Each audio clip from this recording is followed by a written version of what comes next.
Masarap na ulam na pwedeng pulutan at higit sa lahat, budget-friendly. Ito ay ang chicken gizzard sisig or balon-balunan ng manok na ginawang sisig.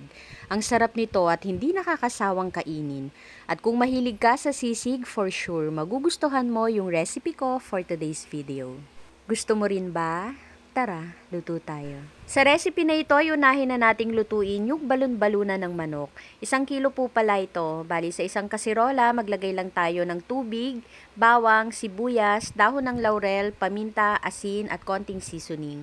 Pakukuluan lang natin yung balon-balunan hanggang sa maluto at lumambot. At pag okay na, ahunin na natin ito. Then dito rin sa pinaglutuan ng balon-balunan, lulutuin ko naman dito yung atay ng manok. Mga 5 to 6 minutes ko lang yung pinakuluan. After nyan, palamigin muna natin.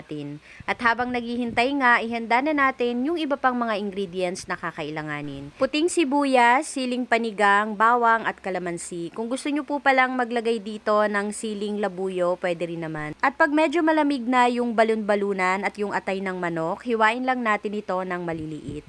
After nating maihanda lahat ng mga ingredients, pwede na tayong mag-start na magluto.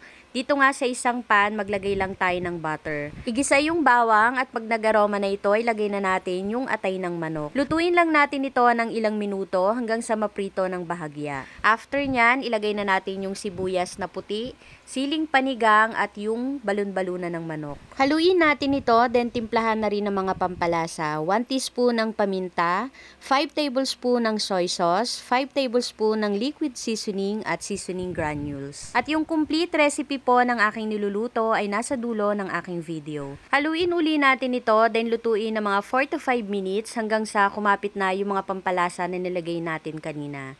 After nyan, ilagay na natin dito yung calamansi juice.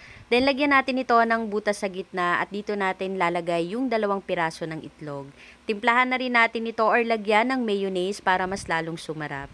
At once na napansin nyo nga na naluto na yung itlog, i-mix na natin dito sa sisig na niluluto natin. At ganun lang kadali, meron na tayong masarap na sisig na promise, legit ang sarap.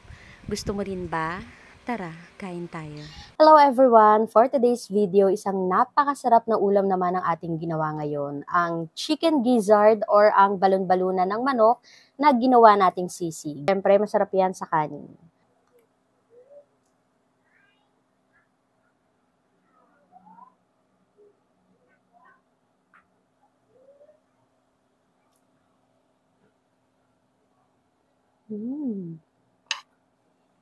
Ang sarap.